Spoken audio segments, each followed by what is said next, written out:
السلام علیکم ورحمۃ اللہ وبرکاتہ۔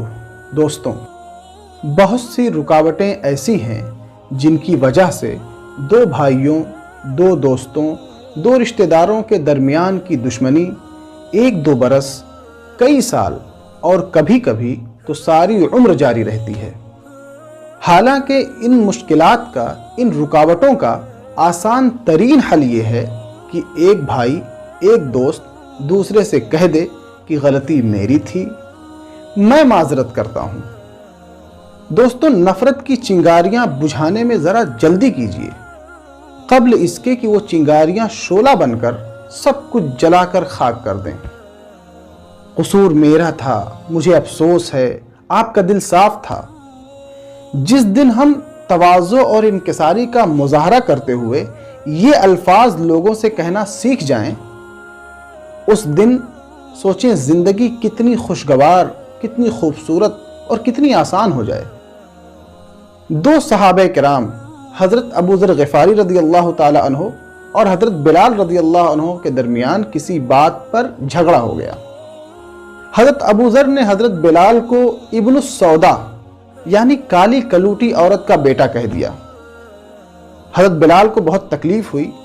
یہ بات آپ صلی اللہ علیہ وسلم کی خدمت میں پیش کی گئی۔ آپ صلی اللہ علیہ وسلم نے حضرت ابو ذر کو بلایا اور کہا، کیا آپ نے بلال کو ماں کی آر دلائی ہے؟ تو ابو ذر نے اس کا جواب ہاں میں دیا۔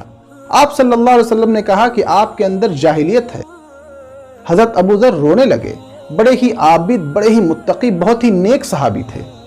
وہ رونے لگے کہ بڑھاپے کی اس عمر میں بھی جاہلیت ہے۔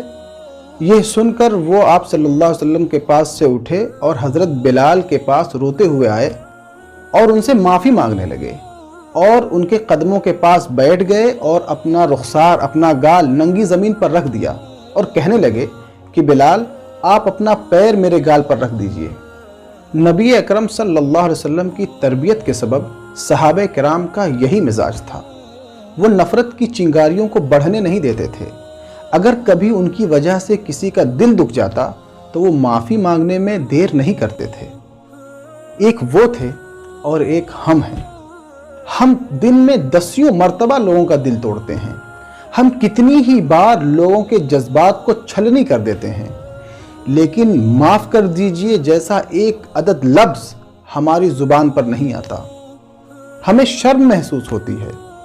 حالانکہ معافی مانگنا ایک عمدہ ثقافت اور ایک بہترین اخلاق والا ہونے کی علامت ہے، جبکہ بہت سارے لوگ معافی مانگنے کو اپنی بے عزتی اور اپنی توہین سمجھتے ہیں۔ دوستوں، دلوں کو جوڑنے والے بنیے، دلوں کو توڑنے والے نہیں۔ زندگی ہے، ہو جاتی ہیں غلطیاں۔ اگر کبھی کسی کا دل دکھ جائے آپ کی وجہ سے تو معافی مانگنے میں دیر مت کیجیے۔ یقین جانیے، معافی مانگ کے آپ اس کے دل کو جیت لیں گے، آپ اس کے دل کو مسخر کر لیں گے، فتح کر لیں گے۔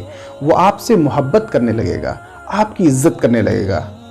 جو لوگ بھی معافی مانگنے کو اپنا چھوٹا پن نہیں سمجھتے، ان لوگوں کی سماج میں قدر ہوتی ہے۔ لوگ ان کو اپنا محبوب بنا لیتے ہیں۔ ان کا مقام، ان کا رتبہ، ان کی عزت لوگوں کی نگاہ میں بڑھ جاتی ہے۔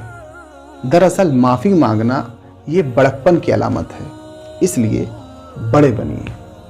نبی اکرم صلی اللہ علیہ وسلم نے فرمایا کہ جو شخص اللہ تعالیٰ کے لیے تواضع اختیار کرتا ہے، اللہ تعالیٰ اس کا مقام بلند کر دیتا ہے۔ اس لیے دوستوں، تواضع اور انکساری کا مظاہرہ کیجیے۔ دوستوں، اگر یہ ویڈیو آپ کو پسند آئی ہو تو ویڈیو کو لائک کر دیں اور دوستوں میں شیئر بھی کریں، تاکہ یہ پیغام، یہ ویڈیوز اور لوگوں تک پہنچ سکے اور لوگوں کی زندگیوں میں مثبت تبدیلی ہو سکے۔ تو دوستوں، میں ملوں گا آپ سے اگلی ویڈیو میں۔ تب تک خوش رہیں، اپنا خیال رکھیں، اپنے گھر والوں کا خیال رکھیں۔ فی امان اللہ۔